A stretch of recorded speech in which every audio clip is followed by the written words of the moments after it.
Hey guys, Drifter here. Today I've got a video for you about hope and climate change because I believe that hope is our very best weapon against climate change and hopelessness will ultimately doom us all. And this is a topic that is very important to me. I've talked about climate change and environmental topics a number of times on this channel, quite a lot on social media and streams and other places.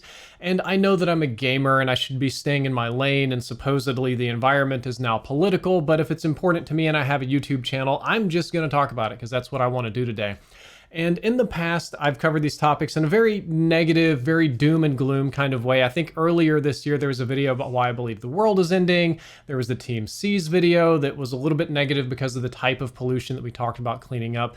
And the negativity on the topics and the fear and the doom and gloom isn't entirely unwarranted because the scientific data about how our environment doing isn't pretty. We are not taking care of it, not in America, not in India or China or Russia or Africa, really like anywhere. Nowhere is taking care of the environment, and a lot of things are looking really bad.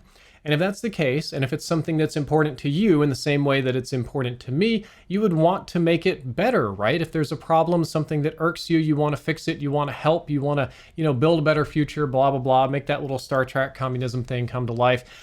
But doomerism and hopelessness won't help. And I think I've actually maybe overdone it on the doomerism on this channel. I feel like I'm almost becoming the doomer meme guy, just very, very negative about the environment and very hopeless and we're all going to die and blah, blah, blah.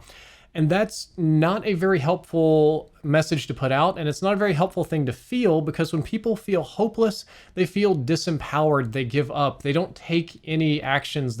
Matter of fact, they tend to isolate, not only just from the topic that we're discussing today, but from other people, friends, family in general. And doomerism is very bad for your mental health.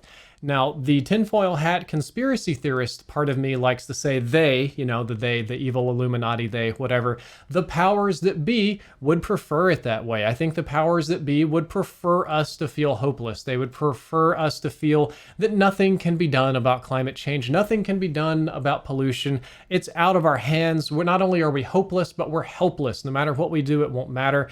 And that kind of gives them a blank check to do whatever they want. By them, I'm generally talking about corporations, less so than governments. Totally different random segue here. One of my favorite parts of the new Harley Quinn TV series is how they remade Poison Ivy into basically an eco-terrorist, and she just like brutally murders industrialists with toxic waste, and I love it. And that's so much more interesting and inspiring than any of this weird gay Superman stuff where he can change the whole world but just holds a sign, and it's kind of sad, honestly. That's like a hopelessness in and of itself.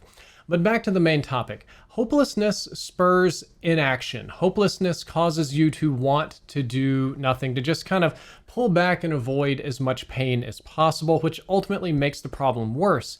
Because, and this is the hopeful part of the video, this is where we're going to kind of turn things around and do it a little bit differently. The scientific consensus is that there is still a path to a sustainable future. If you read any article with any climate scientist, any researcher, they will always tell you that there is still a path forward. There's still a way to fix this problem. There's still a way to do this better. There's a sustainable future ahead of us. The tools are there, something like that. Now, the range in the window and how long we have to make this decision, exactly what's going on, is going to vary a lot, but almost all of them agree that a lot can be done. And it's true that as of right now, there are a lot of very practical solutions and that will help at least in the short term. For examples, Mr. Beast and Team C's is doing fantastic. Recycling is a fantastic program, a little bit depending on what you're recycling. We've got a ton of green energy programs going on right now, investment into that sector, growth in that sector, and people just demanding it. There are people that live in my state in Texas paying extra on their electricity bill every single month so that they can just know that their energy is green. And I don't know exactly how that works in this state. I have a feeling they're doing weird things with carbon taxes, which is another technical green policy, even though it's a little weirder one. But the demand is there. And just generally speaking, better manufacturing processes would fix a huge chunk of our problems, because a lot of our manufacturing is very wasteful because it's designed to be cost efficient and not environmentally efficient. And all the goods are designed to have very short product life cycles. It's consumerism. You just use it, you throw it away. Like sometimes it's cheaper to buy a new printer than just replace the ink. A lot of very, very bad stuff like that. And I think that in the long term, the majority of people, at least in the Western world, because they have the luxury of caring, they're not worrying about what their next meal is going to be in most cases, say that they want to overhaul a variety of systems that can help in the long run, from energy to policy to manufacturing, pollution, to just 1,000 different little topics that are far more political than I like trees, which kind of we're focusing on today. But the majority of people seem to support this. Not a super majority, and the majority I'm thinking about is primarily US based, but a lot of people are on board to do something for the environment, to do something good, to make a better future. The problem is that they're not very organized. They're kind of scattered in different little groups and sects, and they don't all get along.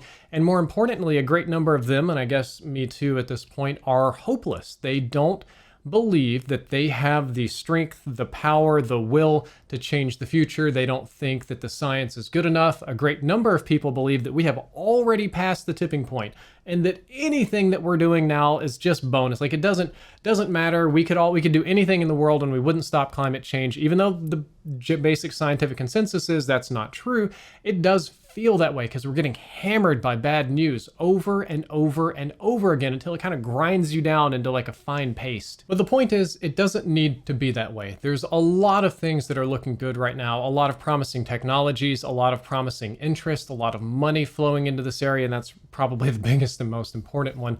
But I read from a climate scientist and journalist recently that the more uninformed you are, the more hopeless you will likely to be, because you'll read the big headlines about the end of the world and be like, well, that's it, I'm gone.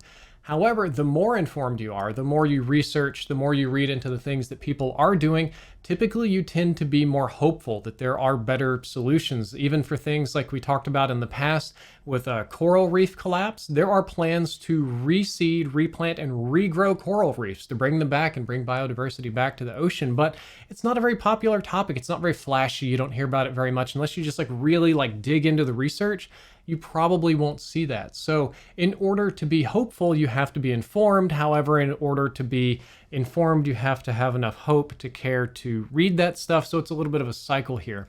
And the most hopeful part is that all of the technology to change this is within our grasp. We have the tools, we have the knowledge, we have the willpower. It's very doable. We just need to reach out and grab it. And as a long shot, a little kind of random one here, and this is something that a number of you have criticized me about, and rightfully so, is that we can also hope for future technology that can solve everything. I've considered this sort of like a Hail Mary, a long shot, a miracle cure, that for now I can just sit back and relax and, do a whole fat lot of nothing, and 10, 20 years from now, there will be some sort of miracle energy solution, an anti-pollution, a carbon recapture, whatever.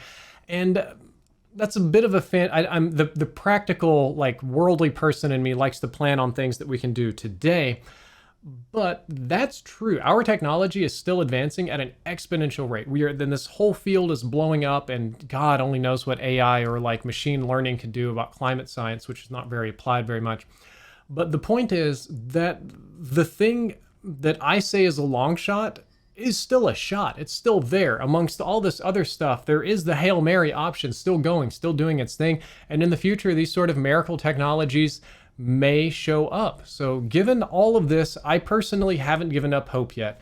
My little hippy-dippy tree-hugging self is still sitting here recycling, driving electric cars, paying extra for green energy. I don't have solar panels in the house yet. That just hasn't kind of panned out here, but that is a project that I'm going to be working on in the future. I support Team C's, a variety of green causes, and I generally just want to pollute less. As a matter of fact, even though my cars are electric and they run on smugness, I try to endeavor to drive as little as possible. I walk quite a lot. A matter of fact, a great number of you actually recognize me when I'm walking, and that's kind of creepy, and you just drive by and go, "Drifter!" and it freaks me out after all the harassment and stuff, but it's still fun.